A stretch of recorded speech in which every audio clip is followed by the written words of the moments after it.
ஆக்சுனாமாவின் ஆவி திரும்பி வந்துவிட்டது. ஆனால் பார்வோனின் காவலர்கள் இன்ஹோடெப்பை பின்தொடர்ந்து அவன் மற்ற சடங்குகளை செய்து முடிக்கும் முன்பே அவரை கைது நிறுத்திவிட்டார்கள்.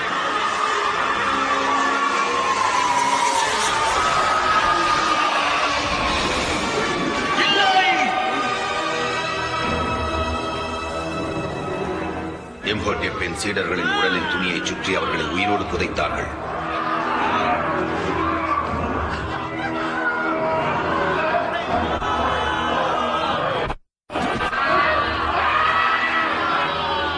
இம்ஹோடெப்புக்கோ இதுவரை யாருக்கும் அளிக்கப்படாத ஹோம்டா என கொடூர தண்டனை அளிக்கப்பட்டது. அவன் நாவை அறுத்து உடல் முழுவதும் துணி சுற்றிக்குள் போட்டு அடைத்தார்.